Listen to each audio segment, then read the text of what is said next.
예, 국가적인 저출산 문제 이전에 우리 계양구가 인천에서 0.5%대의 가장 낮은 출산율을 이루고 있습니다. 이것은 계양 발전이 정체되어 있는 것과 원인이 직결되어 있습니다. 무엇보다도 교통, 주거 환경을 개선해야 되겠고요. 제가 추진하는 것처럼 전국 최초로 사교육비 부담을 경감하는 시범지구를 만들어서 상급 학교로 나가더라도 다른 지역으로 빠져나갈 필요가 없는 학부모들의 고민을 줄이는 정책을 시행을 하겠습니다. 아울러 결혼을 망설이고 출산을 망설이는 우리 신혼부부와 청년들을 위해서 저는 주택 마련의 부담을 줄여주어야 한다고 생각합니다. 결혼을 앞둔 청년들에게는 평생 임대주택을 비롯한 여러 가지 선택 가능한 내 집 마련의 선택 방안을 제시를 해줘야 되겠고요. 지금 정부에서 역점적으로 하는 것처럼 늘봄 교실을 늘려서 맞벌이 부부들의 아이 양육 부담을 줄여주고 대학까지 아이들의 교육에 대해서 부모들의 부담을 획기적으로 낮추어야 한다고 생각합니다. 특히 그동안 25년간 정체된 계양 발전, 바로 이것을 해결해야만 저출산 탈출할 수 있습니다. 예. 자, 이어서 저출생 문제 해결을 위한 방안, 더불어민주당 이재명 후보의 답변도 듣겠습니다. 네, 우리 토론 주최 측에서 이제 중요한 핵심적인 질문을 미리 주셨기 때문에 저희가 나름 준비를 잘 해왔습니다. 저출생의 가장 근본적인 이유는 구체적 정책 문제라기보다는 우리 사회에 희망이 없기 때문입니다. 과연 내 자식들은 나보다 더 나은 삶을 살게 될까? 내 노후는 우리 아이들이 책임을 질까? 또는 혹시 우리 자식들이 내 노후에 부담이 되지 않을까? 이런 불안감이 저는 가장 큰 원인이라고 생각합니다. 전쟁이나 기근 중에도 사실 자녀를 포기하지는 않았는데 우리 사회가 지금 자녀를 포기하기까지는 우리 사회의 희망이 사라졌기 때문입니다. 희망이 사라진 이유는 여러 가지가 있지만 그중에 가장 큰 것은 소득 격차 양극화라고 할 수 있습니다.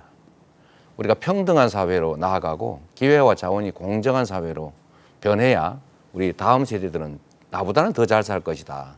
내 미래는 더 나을 것이다. 이렇게 믿어질 것입니다.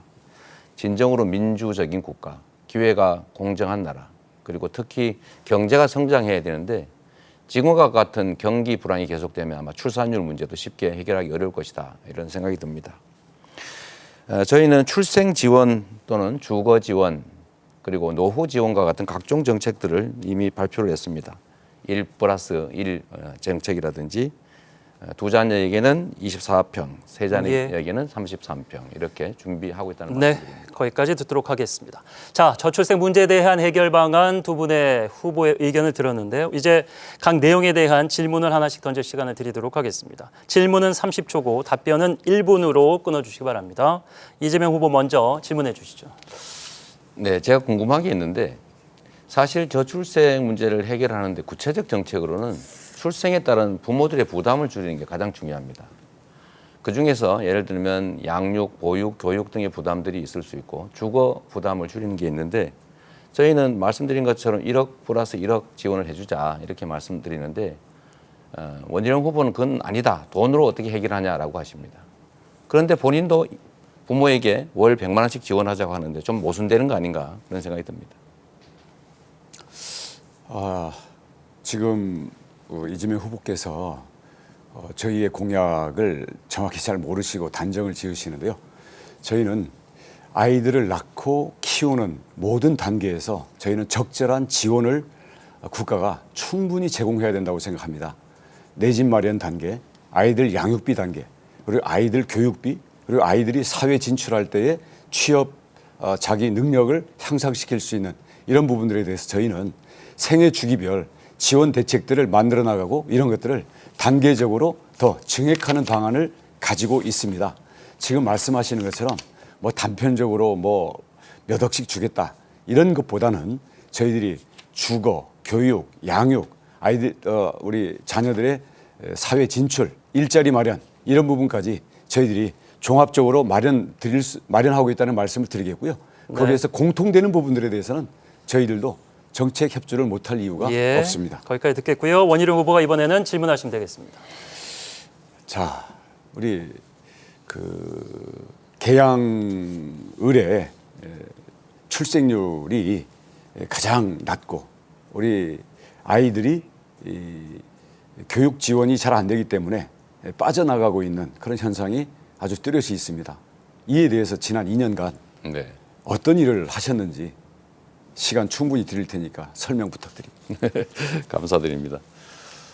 이 출생률 문제는 예를 들면 기초자치단체 수준에서 쉽게 해결할 수 있는 문제가 아닙니다. 그렇게 쉽게 해결할 수 있으면 각 지역별로 큰 차이가 나야 되는데 실제로 대한민국의 저출생 문제는 전국적 현상인 것이고요. 국가적 과제라고 생각해야 됩니다. 특정 선거구 단위로 또는 광역지자체 구 단위에서 뭔가 특별한 노력을 기울여서 그 지역의 출생률을 개선할 수 있다는 생각 자체가 좀 과하다는 생각이 듭니다. 제가 아까 사실 물어본 내용을 오해하신 것 같은데 돈으로 출생 문제를 해결할 수 없다 이렇게 말씀을 여러 차례 하시면서 대선 후보 토론회 때는 본인도 월 100만 원씩 부모들 지원하겠다 이렇게 약속하셨거든요. 본인이 이렇게 금전 지원하는 건 괜찮고 다른 후보 나경원 후보나 제가 지원하는 건 왜 안 되냐 그 말씀을 드렸었는데 다른 대답을 하셔서 좀 아쉽긴 합니다. 예,